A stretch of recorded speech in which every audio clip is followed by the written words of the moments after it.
At anong paman, magkakasama pa rin tayo mga kalamaw.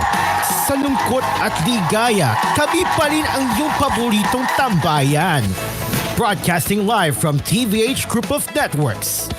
Ang iyong hipilan, ang iyong tahanan. Number 1 sa Mega Manila.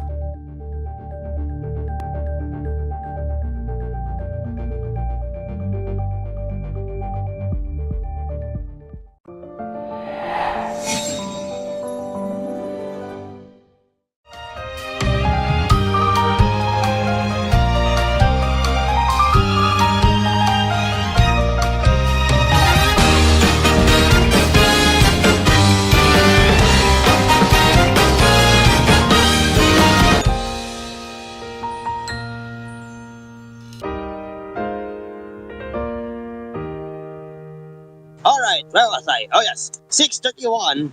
It's November 25 and it's time for Asphere's Cafe. And now meet the manager of the cafe, Nasco, Nasilinder, Baragosa. Pasok! All right. Hello. And good evening to all of you who are in the stage, and good day to those who are watching our TVH or listening on demand. Welcome to Asphere's Cafe. Today is Monday, November 25, 2024. So before we begin with our usual I mean technology sessions, how are you, Jimcar? And Oh how is yes, everyone doing so far? surprise, surprise. We are doing finals now. Oh, finals. Good luck, man. Yes. Good luck. Good luck. I already finished my third course. I literally finished my third course. I passed with 100%. Oh, nice. Yeah, I have yet What? to start a new course next month. Yeah, Is it but IT? I'm Is free. it more on the IT or more on the like No, so business administration is related to business administration. It's really hard if you ask me. yes, BSBA. Yeah. All right. Interesting. All right. And now with the news, Asparagus. Thank you very much, Dreamcar. And let's get into the first. Yes, yeah, let's get into the Verge. Let's do a quick screen share. And it looks like Bogey is broken today. I don't know if if I don't know if the background music we are using is taken down by Sony Music. I really hope they don't. I wanted to play the music. Perhaps that's why it was refusing to play. Maybe. So let's see. Is it taken down? No, it's not taken down. So it's definitely a bot related issue. That's very weird. All right. Anyway, we might not have a music for now, I guess. So let's get started right now. So yes, I was watching Tokyo Vice on Max. Yes, I was actually watching Tokyo Vice on Max. And actually, Tokyo Vice is really good. Minus the sexual scenes. Yeah. Anyways, well. Um, Threads.com shows something now. So, um, so Facebook bought the domain early this year, sometime after I brought the company that owned it prior to the debut of Threads.net. Yes, they have the desktop version of Threads exist, so you know what I mean. And well, it shows an error page. So if we just have over two right now, see what happens. There it is.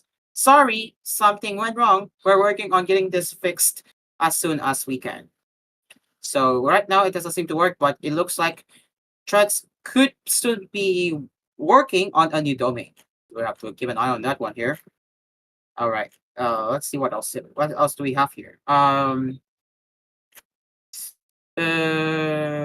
Oh, another Microsoft skill issue, and that is related to Windows 11.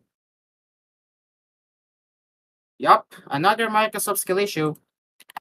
Let me just copy that to co-host GC so Drew can follow along. Yes. About the Ubisoft and Windows 11. Good thing I'm still on Windows 10 because I'm doing Python thing again. Because it's an exercises, that's why. I see. Where was I? Security maintenance. I see. I see. Options, okay, system security for Okay. options. Okay, people. All right, cafe lovers. Let's begin with our first tech headline related to Windows 11. So, according to The Verge, Microsoft pauses Windows 11 updates for PCs with some Ubisoft games. Okay, Ubisoft, huh? Ubisoft games. Keep that in mind. With some UB games. The Windows 11 version 24H2 update is crashing Star Wars Outlaws. What a surprise that they have mentioned Star Wars Outlaws that is indeed affected by the update and Assassin's Creed games. Not just the latest, possibly all.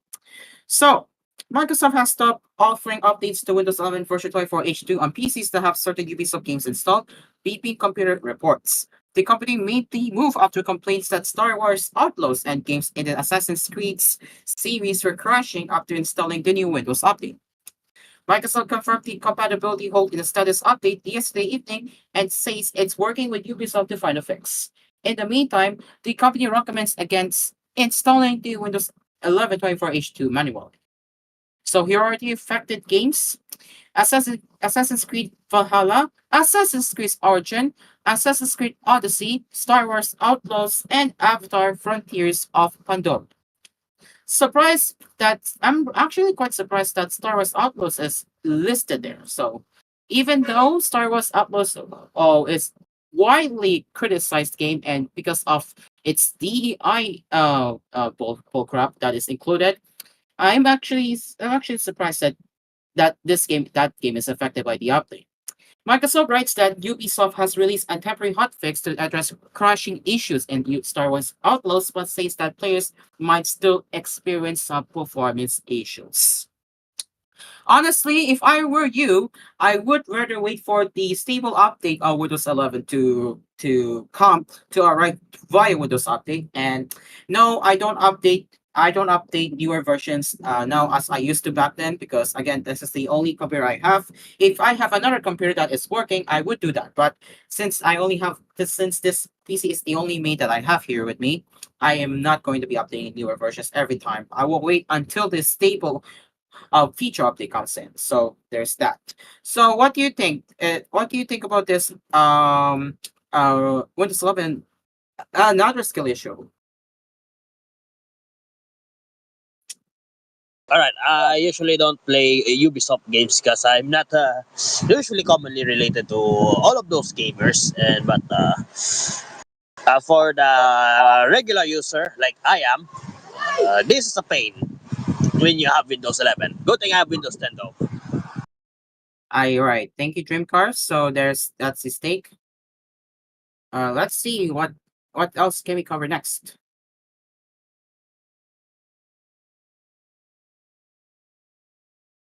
Oh, ah, okay. We have the next one. Microsoft is testing a new in-game browser. So that is called Edge Game Assist. A new Microsoft Game Pass browser available for finding info about games without leaving your session is available to beta testers now. So this is great news, especially for those who are looking for the guides of how to play this game. This is huge news for gamers. Microsoft has announced that Microsoft Edge Game Assist, a new Edge-powered in-game browser overlay, is available for beta testing in Windows 11. The game-aware overlay lives in the Microsoft Game Bar and is designed to automatically find and show you links to tips and guides for the game you're playing using the Edge browser. Game Assist uses the profile you're logged into in Edge, so it will give you access to your data like cookies, autofill, and favorites, so you don't need to log into your fixed sites again. Like other game bar widgets, you can pin it above your game as you play. Game Assist is currently available in English, and you'll need to opt into the preview and set Microsoft Edge Beta 132 as your default browser to use it. So this here is the video uploaded by Microsoft Edge, and this is how it works in action.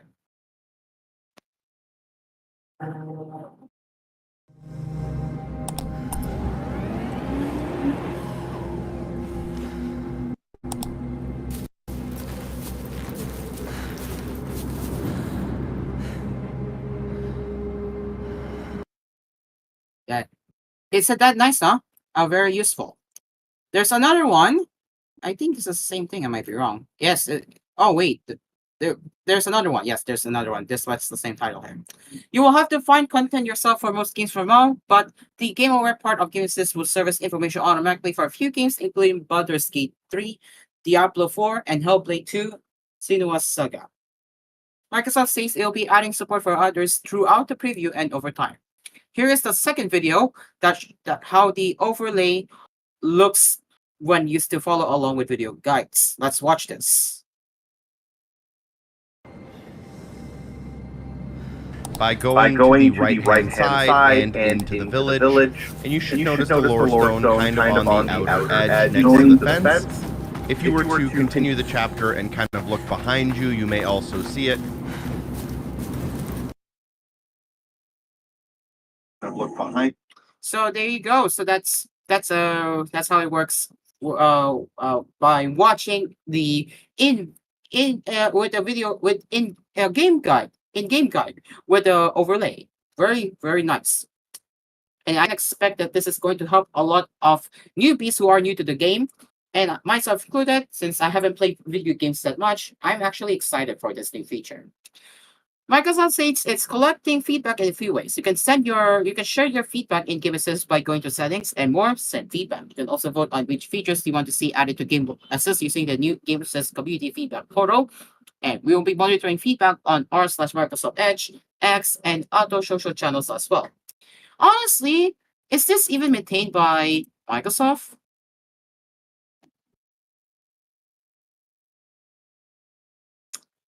It is definitely maintained by Microsoft. Yeah. The moderators speaks for itself. Hey, yo, Delta Road character, a bear base. Okay, let's get back to that here. Game Assist only supports mouse and keyboard input for the moment, but Microsoft writes it's adding support for handhelds and gamepads in the future.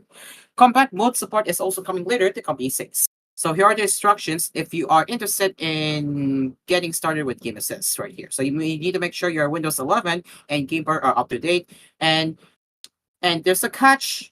There is a catch here. You will need to be part of a preview or beta or preview channel of Microsoft Edge if you want to use Game Assist. If you are running Windows Insider builds on your PC or have opted into Edge Preview, you already have Edge Preview and can't skip the step to step 3. If you are not part of Windows Insider, then you will have to install the beta channel yourself by going to this link right here. That is MicrosoftEdgeInsider.com. And then set Edge Beta as your default browser. That's very simple. And once you're done, go to your go to settings. Then go find Game Assist and install widget. So yeah, if you haven't used it before, you'll have to close Microsoft Edge and reopen it. There you have it. So that's how you can get the Game Assist to work with yeah. Very interesting new feature, and actually very excited for this new feature. Finally, a useful feature from Microsoft Edge that isn't unnecessary. So this is going to be very, very useful. All right, what do you think so far, Dreamcar? I don't know, but I would say it's good to. There you go. Thank you, Dreamcar. And I think we are done with the first two. So we can now go head over to the ad break. It is now 6:45 p.m. as we will have more coffee sessions that you need to know right here on Asphere's Coffee. And with that, I'll be watching Tokyo Vice for 7 minutes. So yeah, we'll be bringing back. It's now 6:45.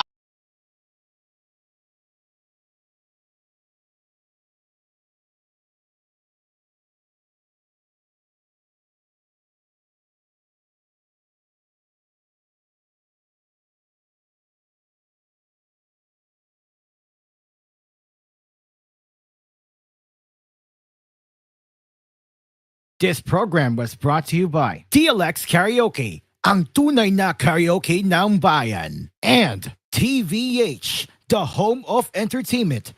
Tutok na sa TVH. Available in high definition via Delsat TV. Bisitahin ang youtube.com/@TVH Network PH para sa inyong paboritong mga highlights at live shows.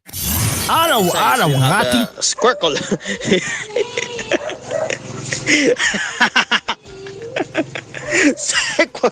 Squircle shaped camera.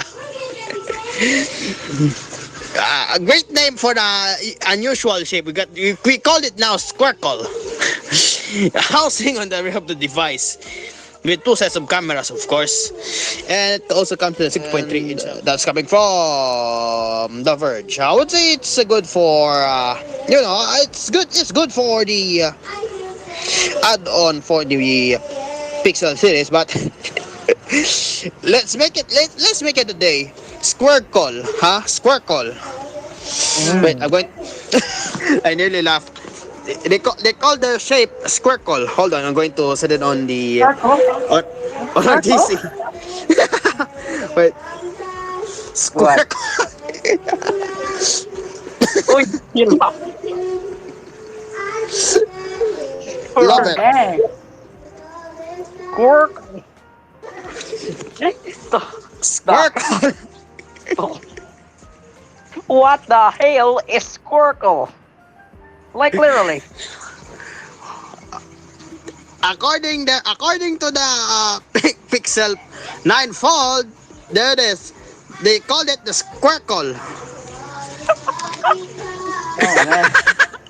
Wait. I'll send the Oh, screenshot. man. I'll send the screenshot. Yeah. The Verge, come on. The Verge, Go. come on. It is.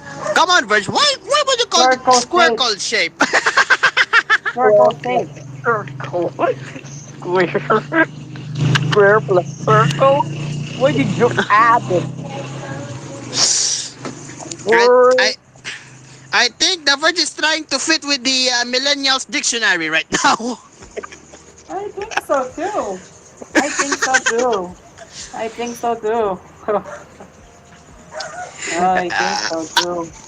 Aside from the Squircle that I mentioned, what's the impact Good for too. you? Nothing else. Alright. The circle.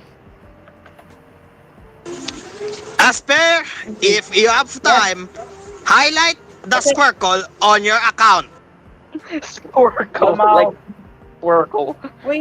We can do that. I will also do that. I don't know if I can upload it on TVH network. I don't know, but yeah, okay. On your Anyways, AspMedia. feedback. Have you ever heard of a Barbie phone? Well, here it is. Barbie phone has arrived in the Philippines. Okay, this is interesting. Wow. My eyes Wow. is hurt at this. Holy crap. It's a dumb phone. Retro flip. It's a flip phone. Yup. Okay. You got it wrong. It's not 48 gigabytes of RAM. No. It's 48 megabytes, not gigabytes. They got it wrong. Not 48 gigabytes. Impossible. All right. Impossible! We do not have a freaking 48 gigabytes of RAM on the HMD Barbie phone. Impossible. Oh yeah, even worse. Impossible.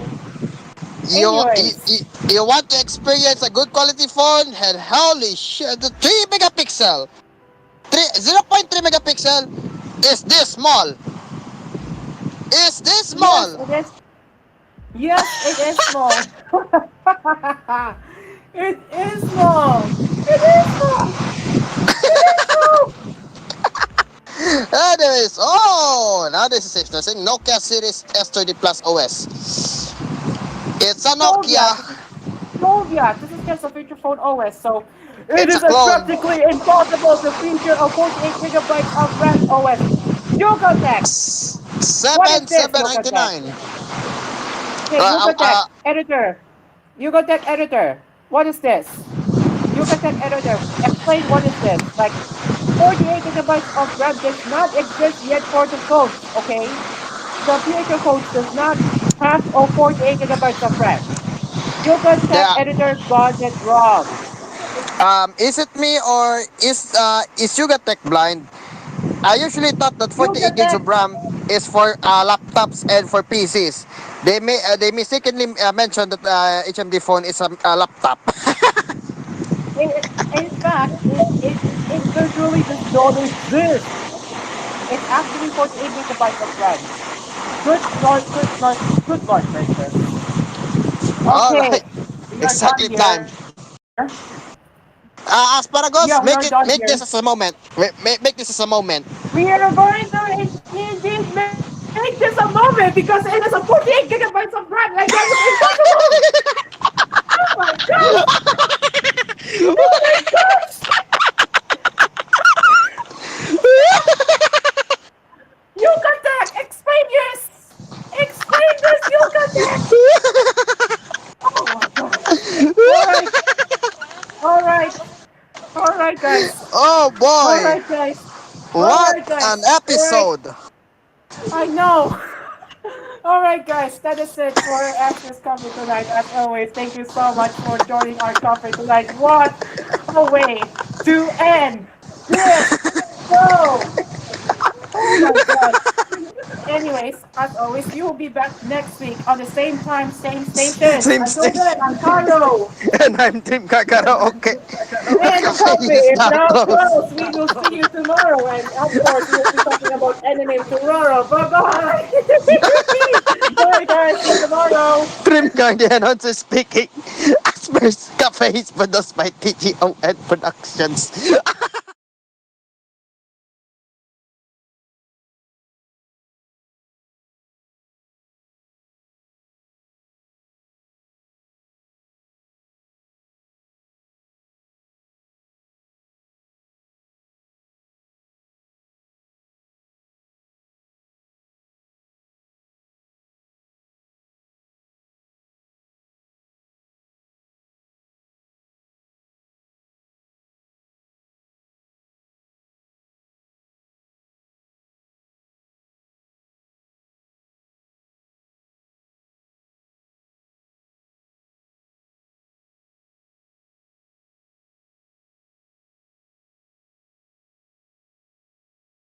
Nan.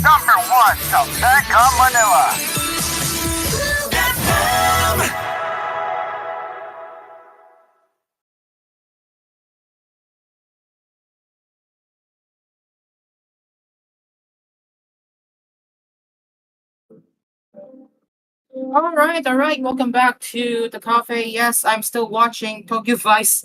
I am very hooked into this show, no matter what's going on.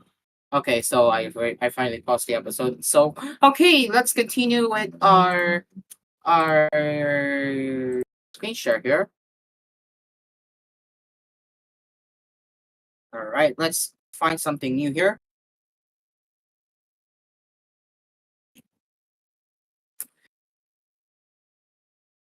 Okay, so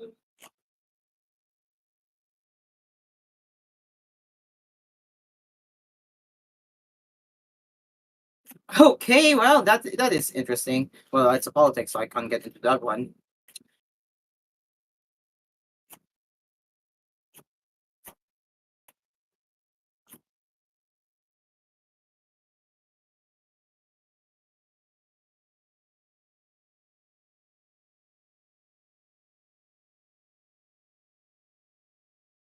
Okay, one moment, everyone.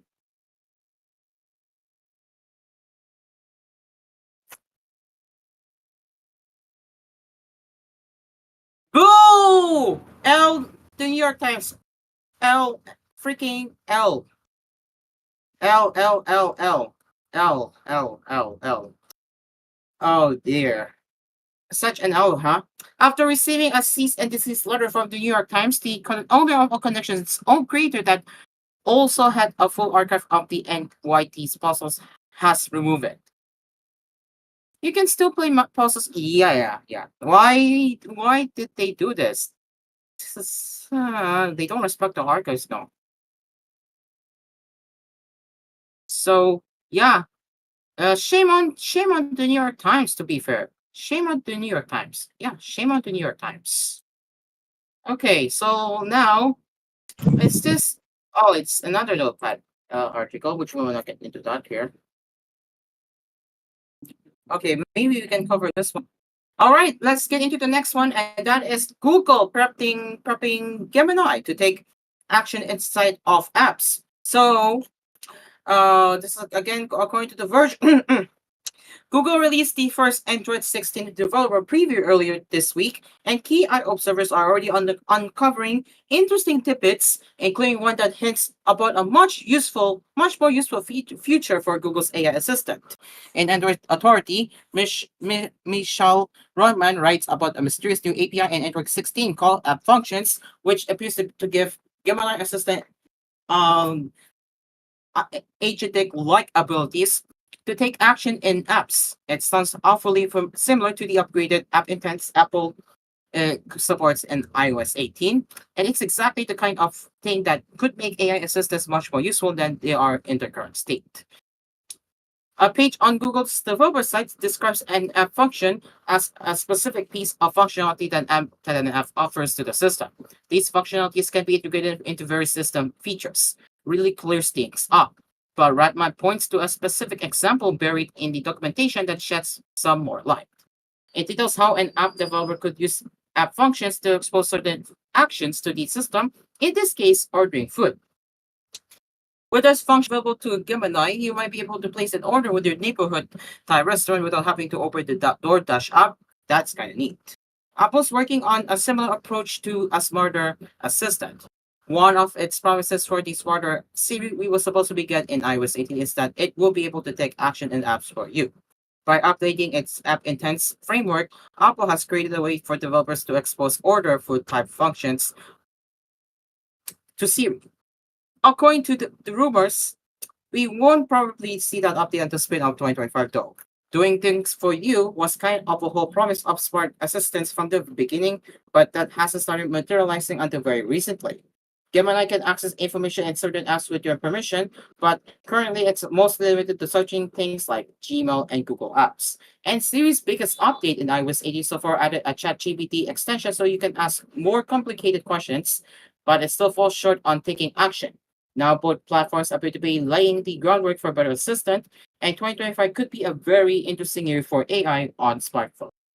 So honestly, this is a good direction, considering that the AI and other virtual systems, sorry, not virtual, and other voice assistants are becoming more useful to this day. So this improvement is much needed for this one. So yeah, good both. All right. Any thoughts from Dean Call?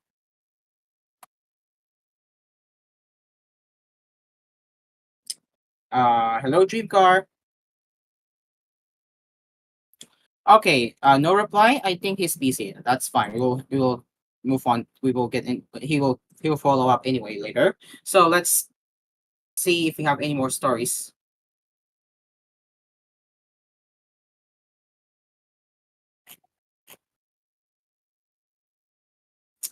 Hey yo, Plax is getting a big redesign. Let's go. All right, let's get into the next one. Yes, yes, yes, yes. The upcoming app is really needed for this one. I have been looking forward to the app redesign, and now Plex is finally redesigning their app. So this is a very good start, I would say. Yeah, very good start. And yes, we will be getting into this right now. Plex upcoming app redesign is a big swing at going legit. It will be available during the preview, which could avoid a Sonos like debacle. So this is great news. Plex is beginning to test its newly reimagined Plex experience, which will be available first on mobile and is coming to TV platforms very soon.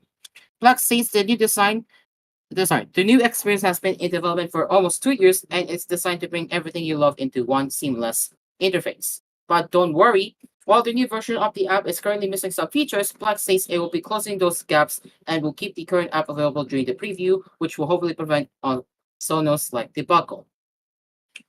A big change for the new app is redesigned navigation that more clearly delineates between media you might have on your Black server and the company's streaming and on-demand offerings. The bottom bar has dedicated tabs for your media libraries, live TV, and on-demand movies and shows. The watch list, which lets you make a list of things you want to watch, has a spot at the top of the app, and artwork is shown more prominently. Under the hood, Plex states that it has written its apps and unified its code base to create a more consistent experience. With this unified approach, our team can collaborate across platforms seamlessly, ensuring that each new feature, update, and improvement is available on most platforms from day one once the migration is complete, according to Plex. So if you are interested, you can check out the company's forms right there. Let me just open that up. And also this one, what are not features are not available for the new design at this point. So let's wait for that to load here.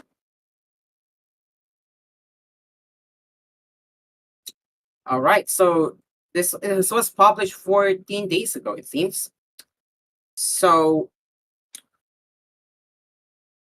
yeah.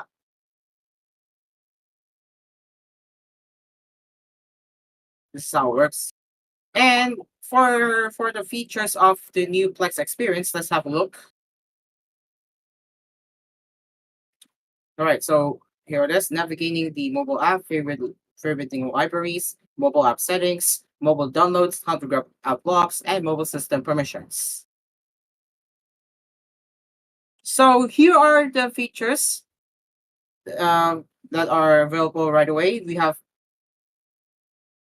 sorry. Some features are not included, I see. Okay, so the below list will be updated as those features occur. So we have playlist. So there's playlist, casting, downloads, advanced features, player advanced features like speed control, sleep timer, etc. Shame on Max actually that they do not have speed control. I don't know why Max is. I don't know what's preventing Max from offering the speed control or sleep timer. Yeah, that's really a shame that they don't have it here on Max at this time. Well, Netflix does, and Disney Plus here too. All right, so back to the article. Where to watch links, live TV over the air, DVR scheduling, library management, movie rentals via in-app purchases, shared sources, single-time sharing, single item sharing, and watch together. And then here are the frequently asked questions. So yeah, again, this is not currently in the app as you can see. And does the app require? Yes, you need to have 1.41.2 to fully support the new Plex app. All right, this is important here. This is an important question. Is personal media playback limited without an activation online purchase? During the preview period, the app will allow full streaming of personal media from a Plex media server without any mobile app activation unlocked. We will be reviewing this area of functionality prior to the full public release next year. All right, that's great. What if I don't want access to free movies, shows, live TV, or Discover? Well, if you are not interested, the good news is that you can turn that off, and it can be done via the online media sources here. So if we over here, oh wait, no, that is going to the Plex website. But yeah, you can turn it off if you're not interested into on-demand. If you're not into on-demand Plex offerings, then yeah, at least you have the ability to turn it off and just watch your own uh content library you have here saved on your Plex server. It's a good thing. It's a good thing that Plex is retaining the way that Plex used to be when it's all about media libraries, and now they're offering the on-demand things, but they're still letting you to have your own library. So I say this is a good thing. So do you have it? So again, if you're interested, you can enroll yourself into the preview stage right now on your Google Play or App Store, depending on what phone you have, like iPhone or Android. Yeah, it really depends. So yeah, again, the new UI from right here, the new UI, it looks very, very streaming UI of 2024. Yeah, it looks very streaming UI of 2024.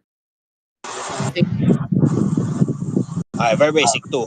So yeah, if you don't know, I am still doing my Python for finals this time. So yeah, So yeah, so Asparagus, just carry on and I'll just do my project, okay? You're right on. Yeah. Okay, so we're done with the second one. Let's head over to Dreamcar. What is Dreamcar going? What is Dreamcar going to show us of his Python update? Alright, so wait, I'm going to show you something. Alright. I'm Okay. doing the second one, so you know what it looks like? Looks like this. As Uh-huh. this my previous and it works. Oh, nice.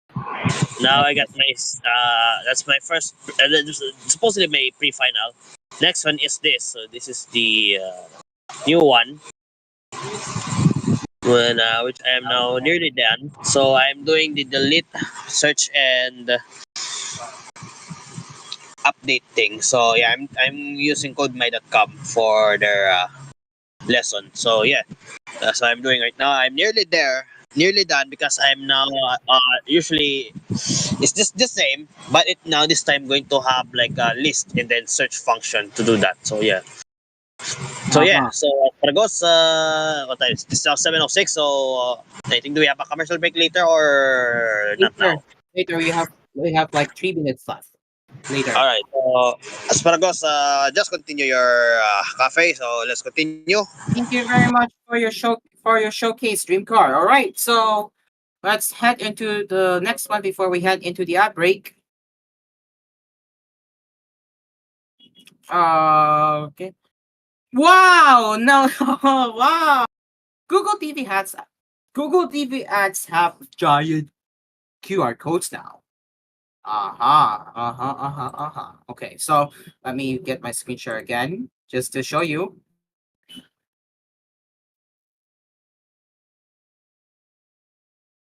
There it is. So here we go.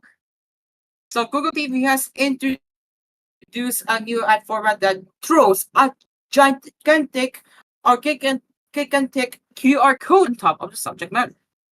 Ads on Google TV have changed a lot over the past few years, with the platform originally showing ads only for content you could view on your TV, only now to show ads for everything from cars to chicken tenders.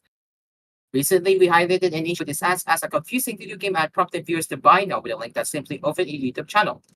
Google TV, it seems, is looking to solve that with the use of QR codes in ads. A new ad showing off for the latest Range Rover showcases a giant QR code on the screen, which can be opened to show the QR code on its own, where Google TV states that users can scan the QR code to visit the advertiser link. In this particular case, the link is to YouTube, but it could simply be used for any website. They also noticed this new format being used with an Xbox ad on Google TV. The new format certainly draws attention and could better serve users, but it does feel just a bit wonky in the UI due to its massive size. Ironically, this change is showing up right as Google TV has been serving more users over the quality of ads of the home screen. So I don't know for me, I have not seen a large QR code on my Google TV device. I do not have it on my Google TV Chromecast. Sorry, Chromecast with Google TV HD. So luckily I'm not part of it for now. So what are the takes so far? Is this a good idea? Let's find out from the users. I guess it's difficult for okay, so this is from Matt even you. I guess it's difficult for advertisers not to have control on any interactions from the ads they show on smart TVs. Especially after getting used to ads on the web and on mobile devices where there's plenty of data on the interactions of users. So yeah, I understand them wanting to make it easier for the audience on smart TVs to click through ads on there too. Still, awful. I haven't had enough. I want YouTube Premium to take ads away not just from YouTube, but from all Google products apps. I understand giving them on the web and all your sites, but from apps and US, please, this has to stop. Oh yeah, so I mean, YouTube Premium only covers the entirety of YouTube app website. Yeah, YouTube website and apps, since it does not support. It says it doesn't cover all the. Yeah, it doesn't cover all Google apps. So the ads will still have to be shown on across Google services, sadly, outside YouTube. So yeah, if you have YouTube Premium, again, you can guarantee that you will not have any advertisements on your on the video you're watching. So there's that. The rest is just haha. Oh god, I'm so done with Google TV. Oh dear. Oh yeah. Yeah, this is really, really trashy. I'll be using my Series X for all media going forward, at least until this madness ends. Like, who greenlit making them so ridiculously harsh? This blows. And of course, they recommended Project 5 launching, and that means you can say good kiss. You can kiss a goodbye to the advertisements and customize it too. No crappy Google TV recommendations too. That is Project 5 launcher. That is recommended by Squid that left a comment in this article. So what do you think about this, Ed? About this development of Google TV Google TV's new ad format? Is this good, or is this not good?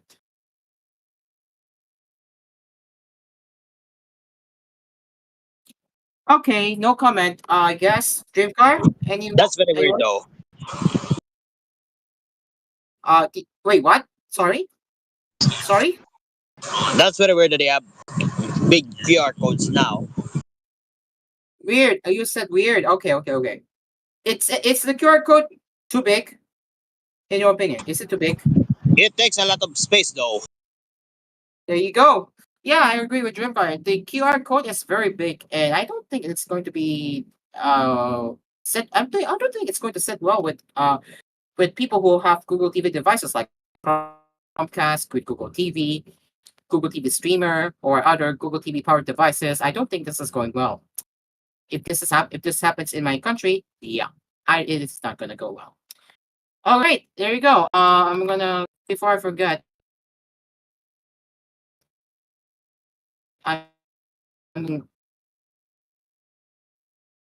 I'll be posting it. So yeah, so web embeds are broken, so there is nothing to show for the website embeds on Discord. Sadly, it is now 7:12 p.m. as we will continue with our coffee sessions with the mobile phones and smartphones right here on Aspher's Cafe. So yes, as I like I did before, what I'm doing before, I'll be watching Tokyo Vice for 7 minutes, and then we will get back into the cafe. All right, we will be bring back.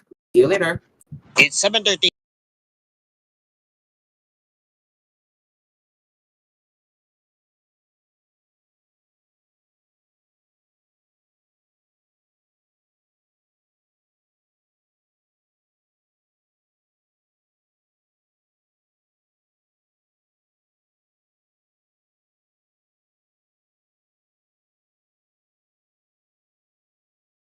This program was brought to you by DLX Karaoke, ang tunay na karaoke ng bayan. And TVH, the home of entertainment.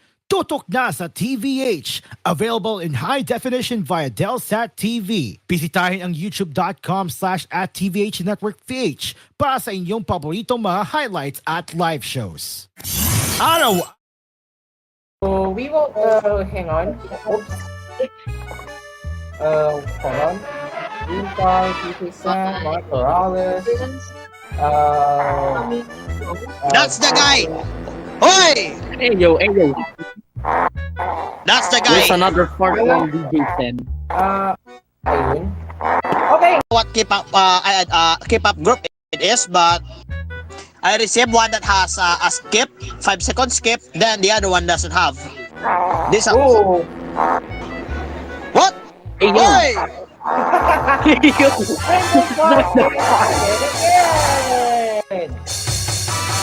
Hey yo, who's doing the part? Anyways. Beta episode Wow. on General Talks last weekend. Beta episodes kami. Here we go. Rainbow Here we Fart go again! Here we go For the again. fourth time! For the fourth time! Naloko na! I got someone here in the sun corner.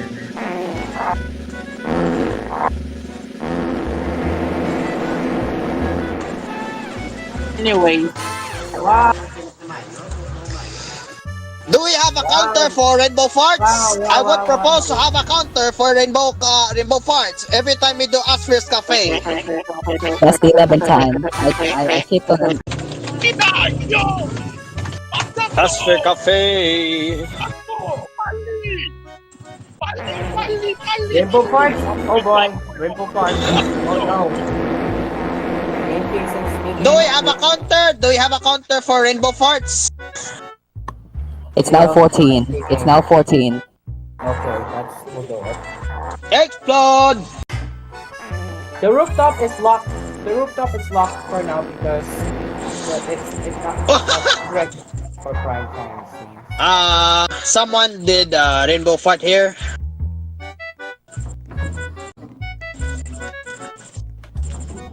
Wait, What's wait, with the rooftop? We have nothing.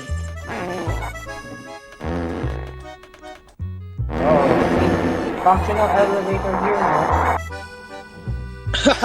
The Rainbow Fart. Back to our Discord again. Yo! For the 17th time!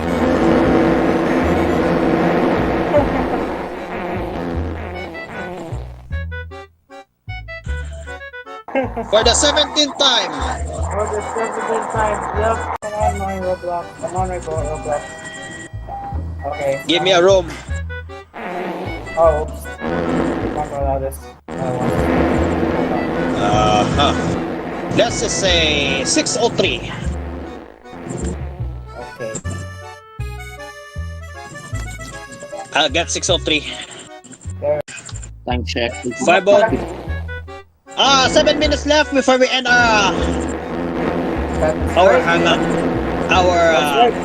Yeah. 509, not yet. I'm going to go up. 603, 603, 603. Oh, my Six. Roblox is loud. What? You can't lie down.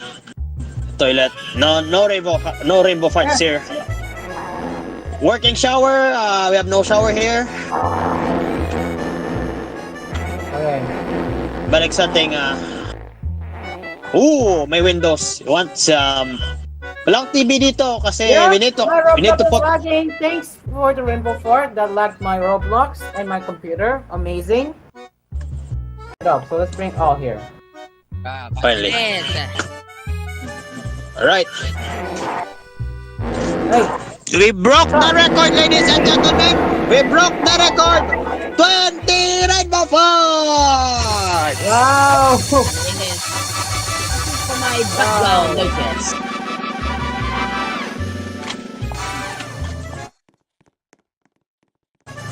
This cupcake really is weird. I don't know what's the ingredients of this. Anyways, Gago! Gago, nag-blue screen sa cashier! Gago! Gago! Gago!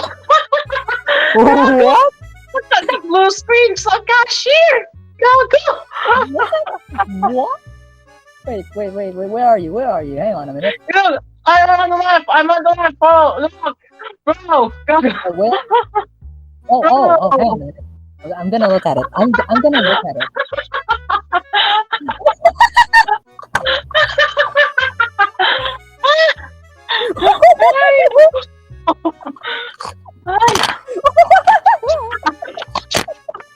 I dropped the mic.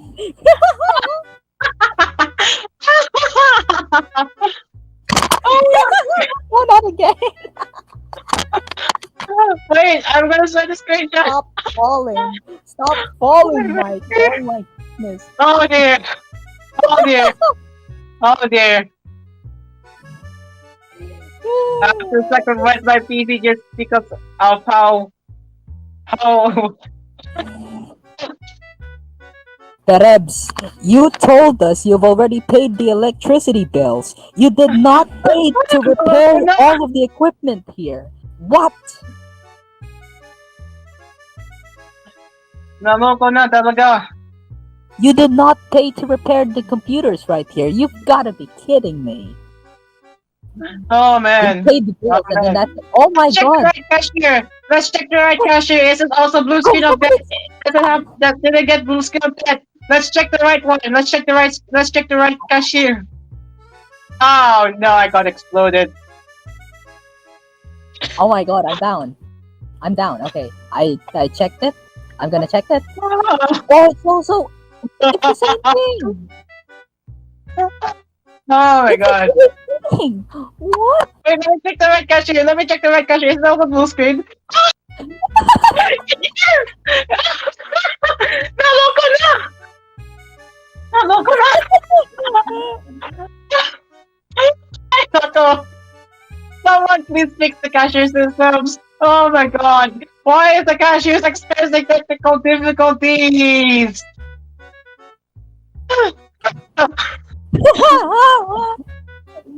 um. Okay. There's so many people right here on the line. Oh my god!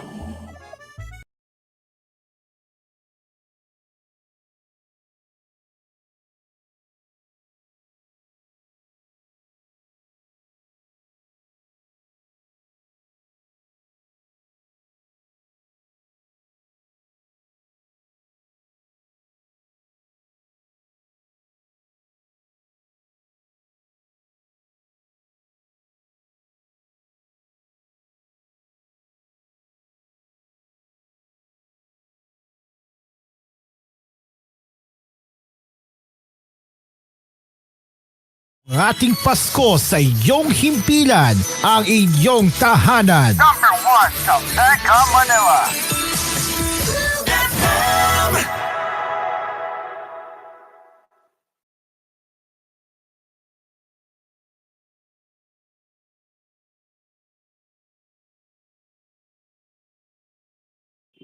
All right, welcome back to Asphere's Cafe. It's now 7:22 p.m., 8 minutes before the TVH Lovers broadcast of tomorrow, which is ahead of us, will be the program. So yes, let's continue with the smartphone news now. So let's get into smartphone news. Let me find one real quick here. All right. So we have four people who are listening to our show right now on 5 Minute Archive stage. So thank you to everyone who have just joined the stage and thank you for to those who have continued supporting our show. It really means a lot for us. So we will be here. We will be here until 8 p.m. for Cool FM, and yes, for TVH Networks broadcast, we will be here until 12 noon. All right. So let's find here. All right, we have found the first one. Let's get into that. By the way, before we get into that, if you have any suggestions on how we can improve our show, you can get in touch to you can get in touch to me right now. Oops, I might have accidentally screen my Discord thing. It's not intentional. Let me fix that. There we go. Alright. Oh, there's streaming off. Okay. So if you There we don't know what I'm doing right now, yep, go. it is working. Here Oh, it is. Jim Carr So wants to show something. Okay, go ahead, Jim Carr. I'm going just to test something. All right, I'm going to delete two. Okay, no such column place. All right, it's just a All right. testing, but it's still working. But you can see that the list is still there. You can see that the list is there. I tried to do the product information and I insert the list, and then there they are. Look at that. So yeah, I'm still in progress, and nearly done. All right, now Sparagos, go with the All right. news. Thank you very much, Rimcar. And now let's get into the smartphone news for real this time. Before we before we knew if you guys are in the stage right now, if you have any suggestions or feedback on how we can improve our podcast or show, which is this show Aspers Cafe, you can get in touch to me on Discord at cairo.b, and I will look into your suggestions. And yeah, if you have any suggestions or feedback that you want me to that you want the show to be improved, you can get in touch to me on Discord at car.p, and then I will read your suggestions. All right. Or you can also DM Dreamcar Karaoke too, since he's the co-host, and Dreamcar will also read your suggestions on how we can improve this show. Yes. All right. All right, now let's get into this one. So it looks like Apple is targeting a major series overhaul over the next 2 years. That is according to Bloomberg's Mark Gurman. So the latest newspaper from as I said it, Bloomberg's Mark Gurman details Apple's ambitious plan to overhaul Siri with more capable generative AI features and rely on an in-house AI large language model. Okay, so that's the first details we get here. Government specifies that Apple will update Siri in stages, with the one being ChatGPT integration in Siri in coming in December of this year. That key addition is described as a Band 8 for Siri and is intended to give Apple more time until its own LM and generative AI feature are ready to be fully integrated. Government also suggests that Apple is likely to unveil its new Siri engine at WWDC in June of 2025, while regular users should expect to see that version of Siri sometime in spring 2026 with the iOS 19.4 release. That is far from now, huh? All right, so yeah, we now have we now have a first glance of how the Siri overall will look like in the next 2 years. So, what do you think about this report? Do you have any thoughts on this?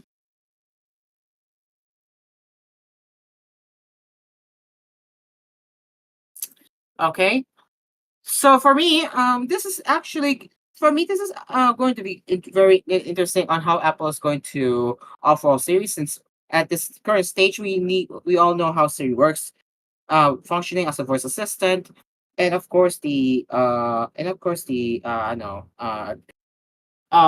do your task of course. So yeah, that's how it works. All right. If you're not hearing anything from Jim Car, we will move on to the next one. All right, let's see. Yeah, chat GPT thing, very interesting.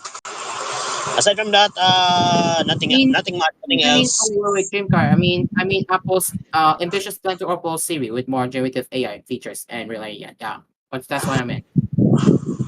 Oh, Yeah. I don't know what to say about this, but this is very interesting that they like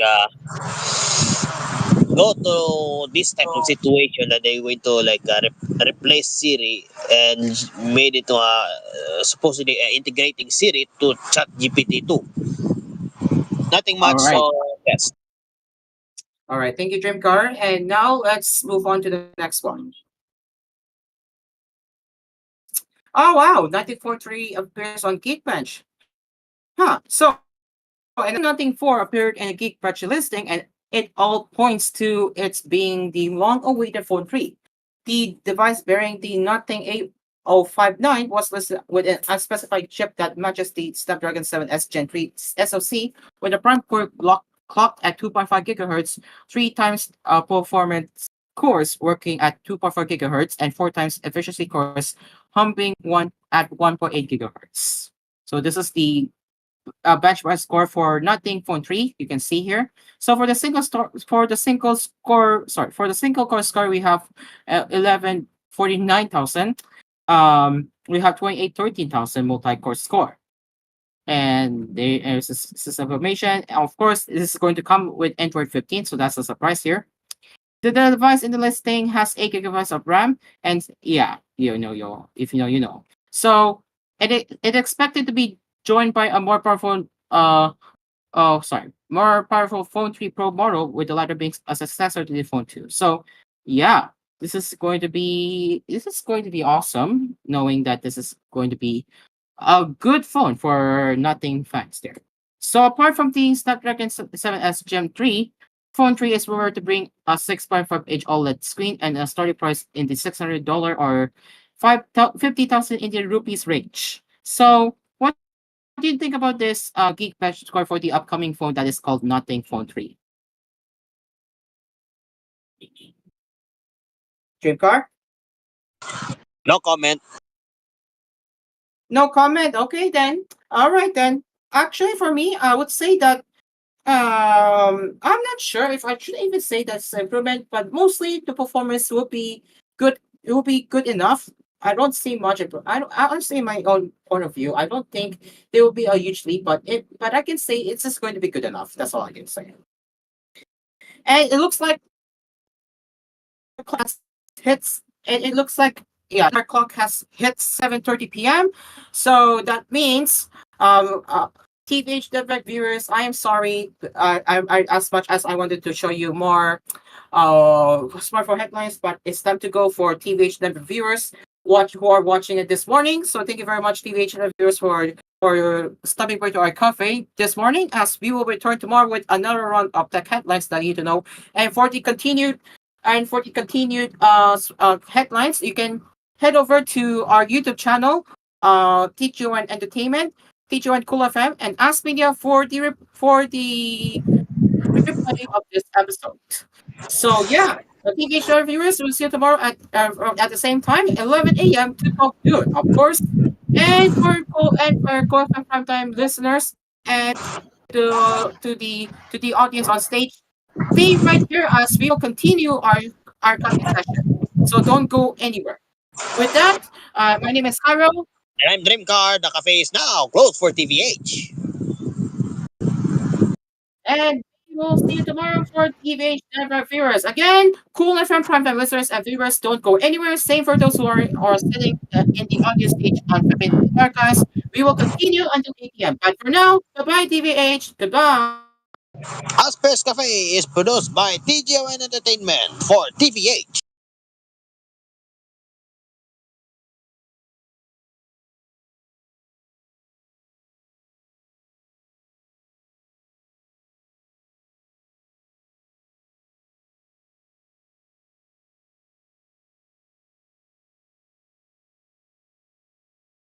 This program was brought to you by DLX Karaoke, ang tunay na karaoke ng bayan. And TVH, the home of entertainment.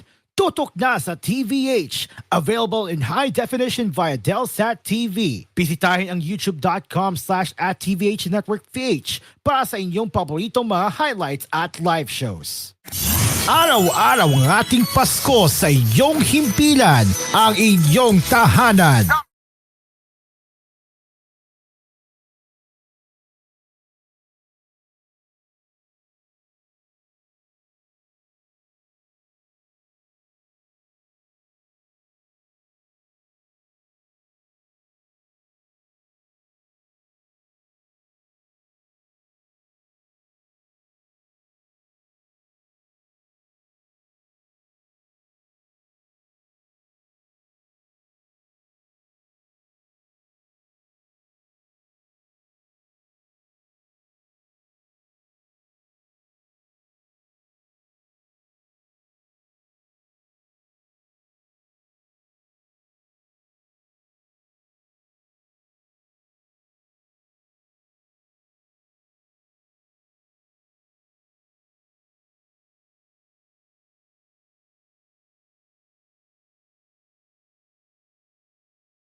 Sa iyong himpilan, ang inyong tahanan. Number 1 sa TGON Manila.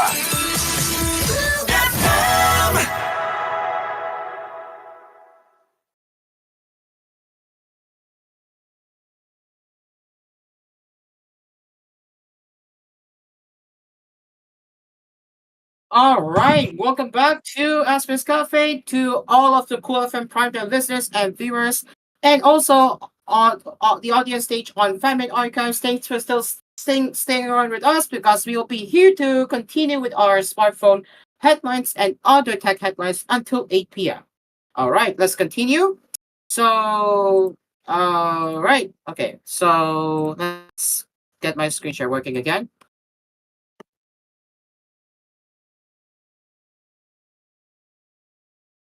Very good.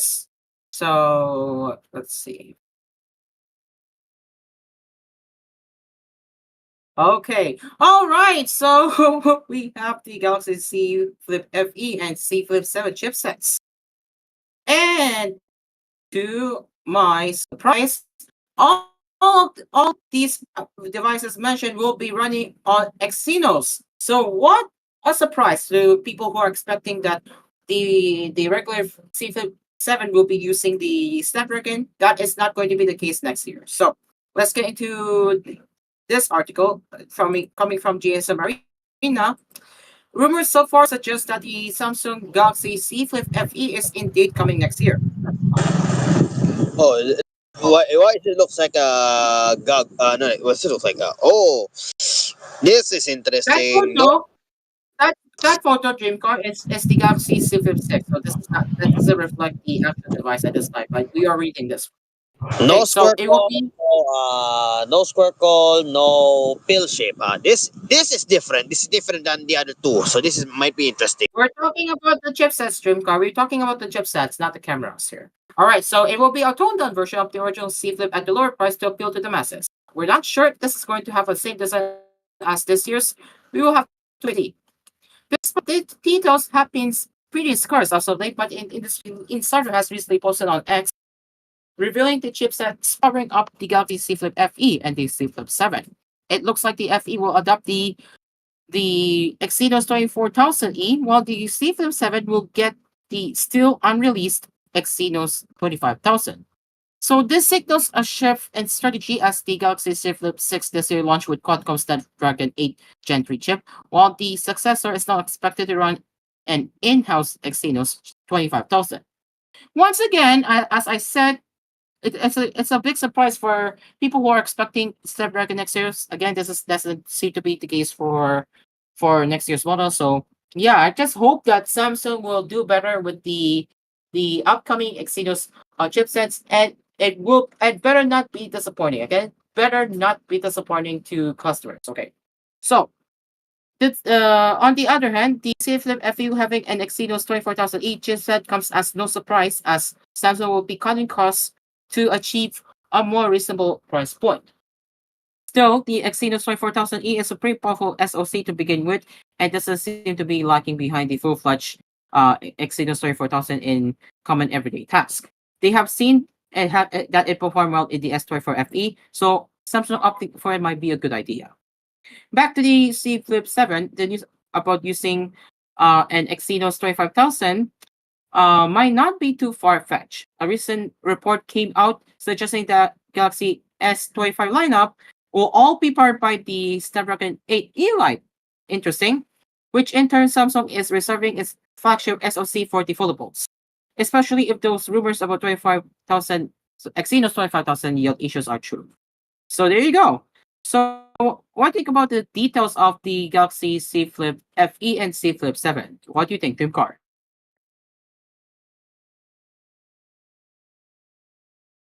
Dreamcar? Okay, so I'm watching the script here, and it says that they have a very interesting Exynos this time.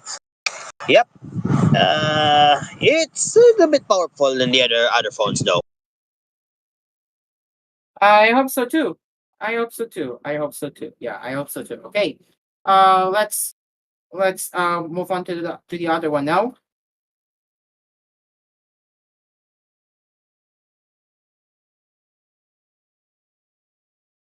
Hey, we have some very newsworthy news to cover here. We have a lot on the cafe. Let's go. So we have uh periscope telephoto camera that will be exclusive to the iPhone Pro models next year, and more affordable Snapdragon X chip coming to Windows devices, as well as ChatGPT taking a central role in Samsung's Galaxy AI on phones. So we have three newsworthy articles to cover right here on our coffee. So that is a great start here.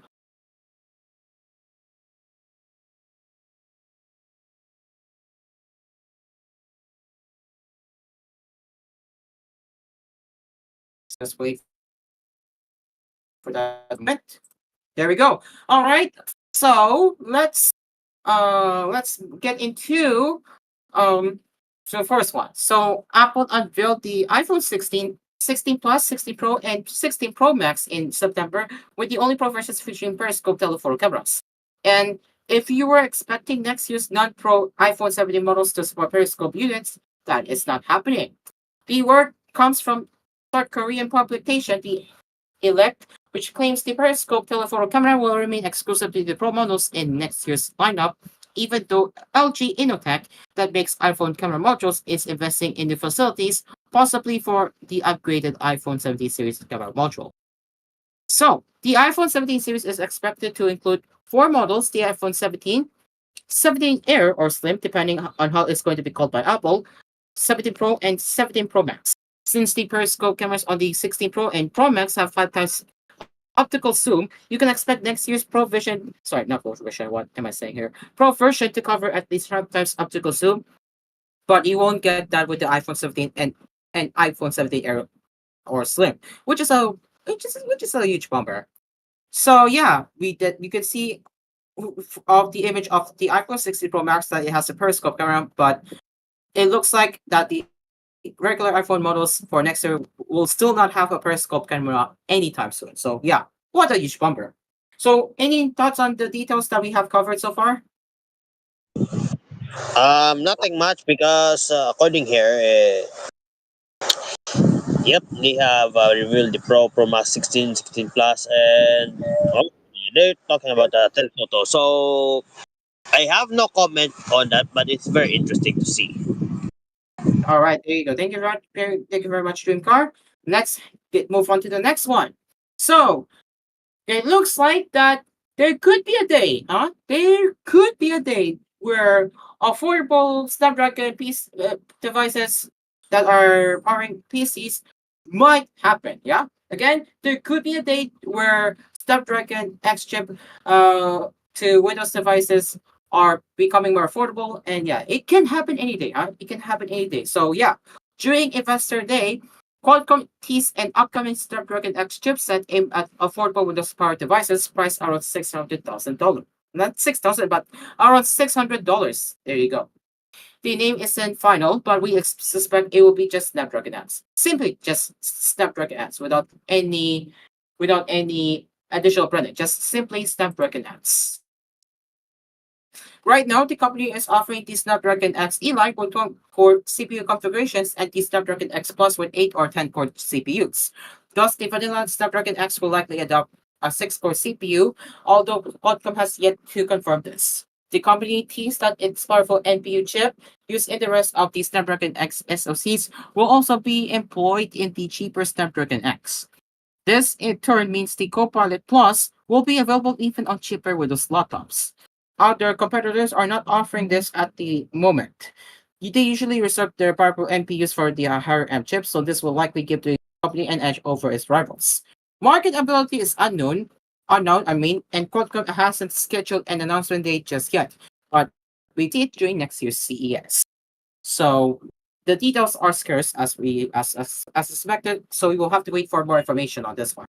So, what do you think about affordable Snapdragon X chips coming to Windows devices? And will th- will this bring more customers? Will this bring more people to use Windows on ARM devices? Okay, Dreamcard. No comment because I don't think about Snapdragon things. what about the question that I have said here? Do you think that this will bring more? Do you think that this will bring more people into having Windows on our devices? If it is wait, what's the term? If it's reliable, if it's worth the quality, if it worth the standard, if it worth the productivity. All right. I agree with this here. I agree with you, because we don't know how reliable is in terms of performance for the regular Snapdragon X. I just hope for the best that it will perform as Snapdragon X Pro or Eli, whatever the heck it's called. But yeah, I just hope for the best that it will be performing well. That's all I can say. Right? Yeah. All right, there you go. So that's Snapdragon X chip being more affordable coming to Windows devices, and I cannot wait for that to happen at someday. And let's get into the very interesting report of ChatGPT and Samsung's Galaxy AI. According to a report by The Information, Samsung and OpenAI are in talks to form a partnership and potentially integrate ChatGPT into Samsung's Galaxy AI services. As of now, Samsung uses its own LLM or learning language model, and Google's Gemini AI to power its Galaxy AI features. It will be interesting to see how ChatGPT fits in all of this. For instance, Apple leverages OpenAI's ChatGPT for its own Apple Intelligence, but only when the on-device models aren't sufficient for the task at hand. That's when the system asks ChatGPT for help. We could see a similar implementation in Galaxy AI or use ChatGPT service altogether. These reports say the two companies are in the early stages of negotiation, so it's too early, I would say too early, to speculate. OpenAI becomes increasingly competitive toward Google with the announcement of its search service, and it's now trying to snitch Google's long-term partners like Samsung. The same report claims that OpenAI is even working on a ChatGPT-powered browser. The company has already hired developers who have worked on Chrome. So the last line right here, the company has already hired developers who have worked on Chrome. So that means Google Chrome developers, or actually former Google Chrome developers, or current even, could be working on the GPT powered browsers, and this is going to be interesting how it's going to rival Chrome. This is going to be very very interesting, I would say. So for my expectations of this, I'm going to keep it low. I am going to keep it low for right here because I really don't know how the UI will look like. I really don't know how the reliability and performance will perform in terms of the newest browser that is the unnamed ChatGPT browser. So we're gonna have to wait and see. But the last line caught my attention, so that is going to be very interesting once again on how former or current Google Chrome developers are going to be working on that. So yeah, aside from that, for the partnership between Samsung and OpenAI, this is going to be very interesting on how are they planning to integrate into Galaxy AI. Any thoughts on this, Dreamcar? Um, Interesting for Galaxy AI, but I would say they need to have more like pizza on the AI thing. So I hope that they would like do a function better for Galaxy AI. You're right. Thank you very much, Dreamcar. So I don't know if I have any more here. I think that's it. Do you have any more?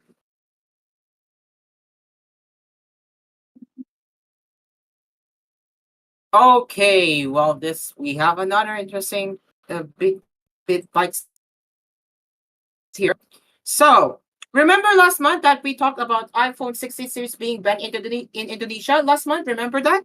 Well, now Indonesian government is expecting Apple to invest more than $100 million to bypass iPhone 16 ban.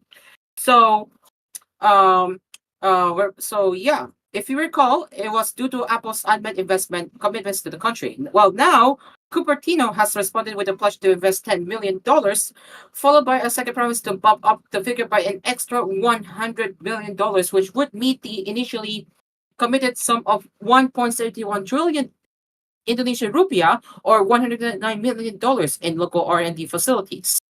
It seems Apple's increased investment commitments are still insufficient. Indonesia's industry ministry reportedly declined Apple's offer at an internal meeting headlined by Minister Agus Gumiwang Kartasamita. Per spokesperson, the local government wants Apple to invest in more and make Indonesia part of its global supply chain. Indonesian law mandates that foreign companies must provide 40% local content to operate in the country as part of the domestic component level or TKDN certification. Companies can fulfill those requirements by either manufacturing products locally, developing software locally, or setting up R&D centers. So, Apple had originally pledged upwards of 1.71 trillion Indonesian rupiah in local R&D facilities, but has only invested 1.48 trillion Indonesian rupiah, which is $95 million. Apple has reportedly considered expanding its accessories and components production in Indonesia, which appears to be what the local government is after. By not meeting the investment criteria, Apple now faces an indefinite ban on its iPhone 16 and Apple Watch 10 series in Indonesia. That is going to be a huge strike to Indonesians who are willing to buy iPhone 16 series. So it's a womp womp. So what? Any thoughts on this one? Because yeah, Go for Indonesia then. I know. Once again, so indefinite iPhone 16 ban in Indonesia is a big O for them, especially how it will affect the foreigners, right? Foreigners going to Indonesia, if they have iPhone 16, will that affect former foreigners? I hope not.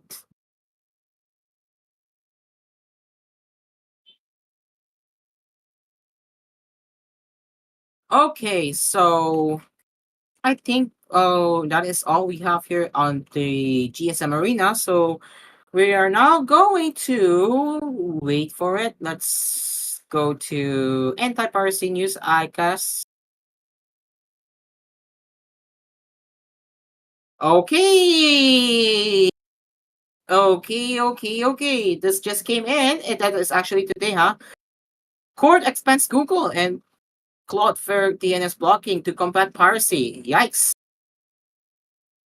Was this published earlier? It doesn't mention the specific time when it was published, but it did say today. So, uh, very companies and web hosting companies, huh? So, this is going to be our most likely our last headline for today's cafe session right here. So, a highly controversial court order that required Cisco, Cloudflare, and Google to poison DNS earlier this year was just the beginning. To further combat sports piracy, Broadcast Canal Plus sought several follow-up orders. Cisco had discontinued its open DNS service in France due to the legal restrictions, so only Google and Cloudflare put up a defense, but without the desired result. In May, the Paris Judicial Court ordered Google, Cloudflare, and Cisco to block access to several pirate websites by poisoning their DNS. So that is like, if you put your own DNS, well, it will be bypassed and will redirect to your local ISP's DNS anyway. The order issued under Article L 333-10 of the French Sports Code compelled the tech giants to prevent users from accessing unauthorized streams of Champions League and Premier League matches. Applicant Canal Plus argued that the alternative DNS resource allowed people to bypass the regular blocking measures implemented by internet providers. The tech companies opposed the measures, characterizing the blocking demands as overbroad. They presented a list of concerns and caveats, none of which convinced the court. A request to postpone the measures pending appeal was also denied. As a result, Google and Cloudflare both implemented DNS poisoning measures in France, at least only in France.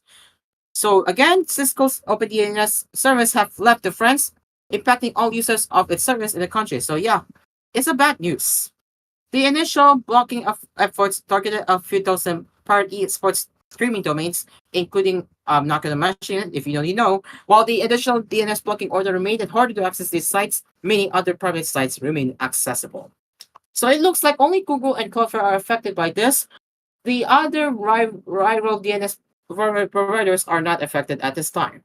So again, this is a very surprising development, especially that they're fighting back against piracy. So yeah, any thoughts on this before we go? Okay, about the was this piracy thing?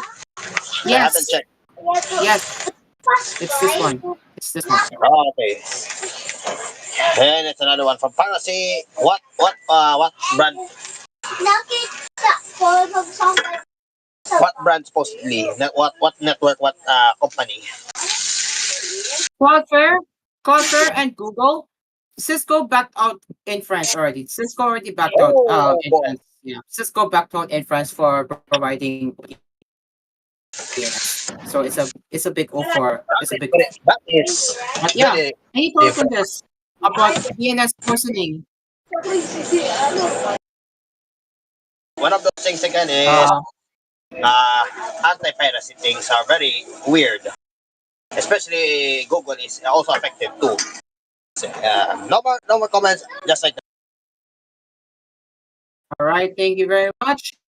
And it looks like our time is indeed up for our coffee tonight, or I should say our coffee session tonight. Thank you very much for joining us or for stopping by right here on Asphere's Coffee. As the coffee session continues tomorrow at the same time, same station from 6:30 p.m. to 8 p.m. right here on Cool FM. All right. Until then, my name is Caro. and Dream Car, the cafe is now closed. We will see you tomorrow. And coming up next on Cool FM, it's Hang Out with Mamon. Goodbye for now. Asphere's Cafe is produced by TGON Entertainment. Dream Car,